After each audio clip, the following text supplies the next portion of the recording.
Good morning, students.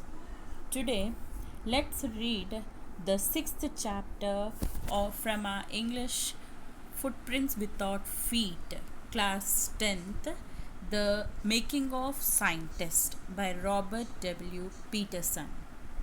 He was an American newspaper writer who later became a freelance author of magazine articles and books, especially on the topics of sports and scouting.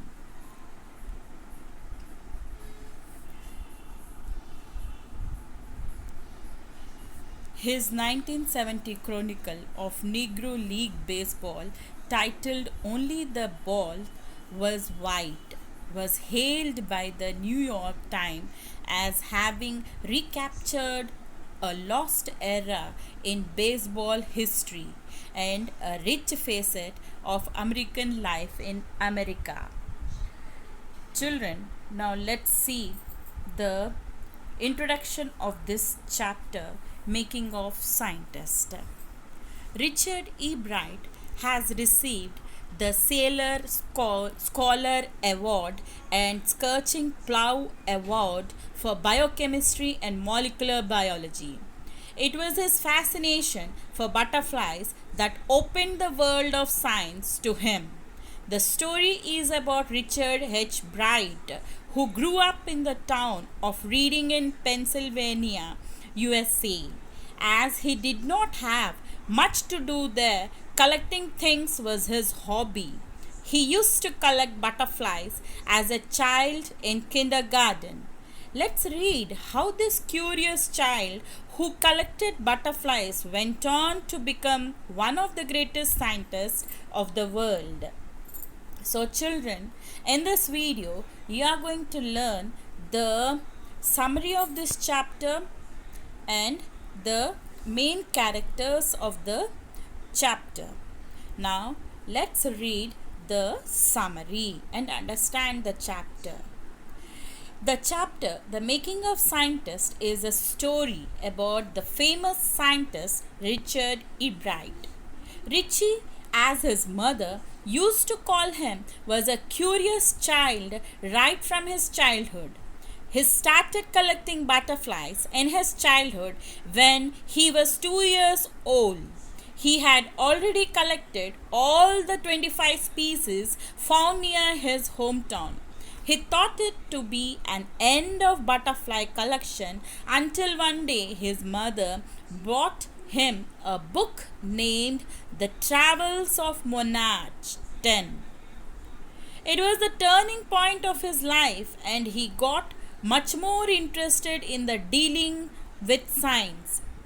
He started with tagging butterflies, which a task given at the end of the book that his mother bought for him. Then, when he first entered the county science fair with the slides of the frog tissues he lost.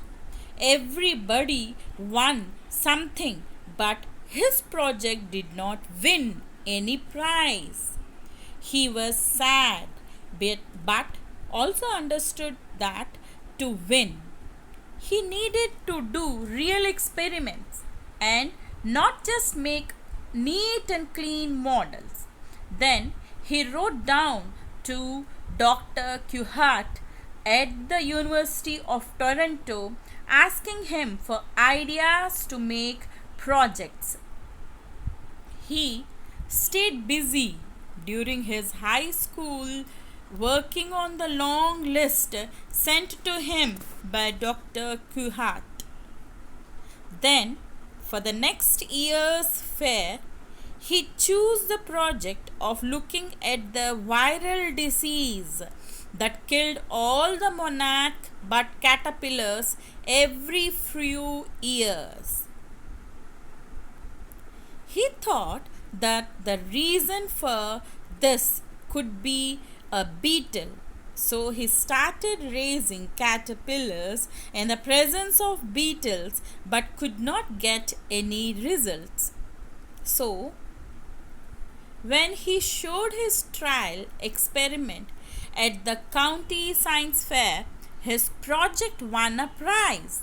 Then, for the next year, he made an experiment to show that the viceroy butterflies copied monarchs. This project also made him win prizes. Then he started his research as to the purpose of the 12 golden spots on the back of a monarch pupa. Sorry.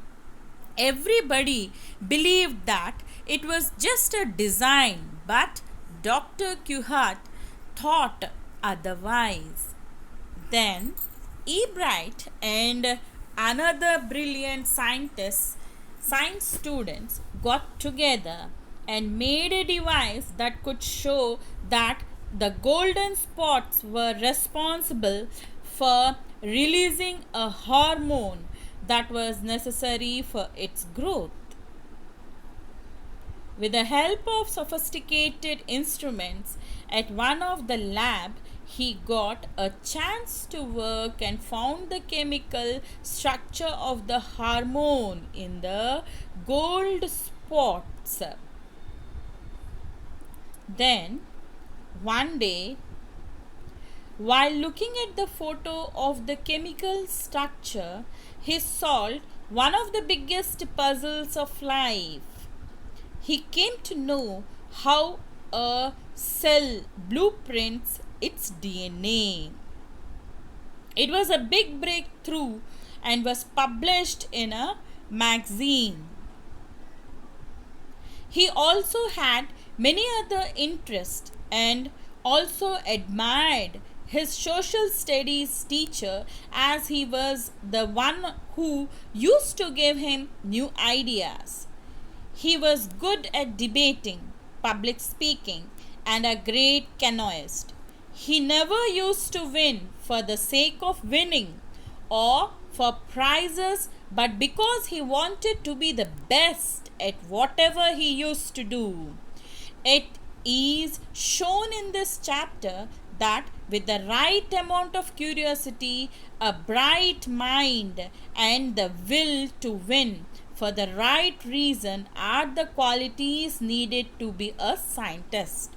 His mother also played a big role in making him what he was, as she was supported him throughout his journey and brought him the book The Travels of Monarch X, which aroused his curiosity in the field of science. So children, this the story of the making of scientist. Now let's see the main characters of the story here. The main characters of the story, let's read.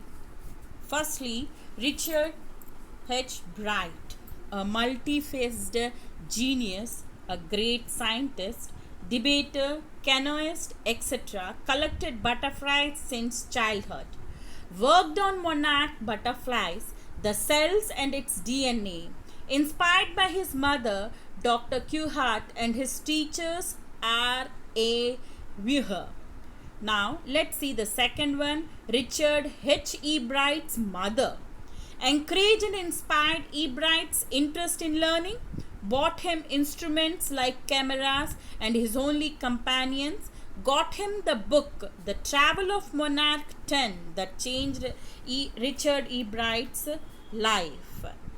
Now children, let's see the next two, Dr. Kuhart, a famous for the work on monarch butterflies, taught at the University of Toronto, Canada, helped E. Bright with new ideas and suggestions.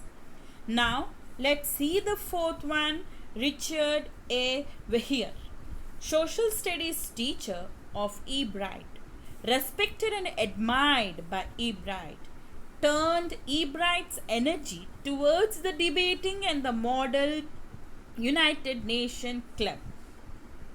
Children, that's all from this video. I hope you would have understood the chapter, The Making of Scientist. Stay home, be safe. Thank you for watching the video.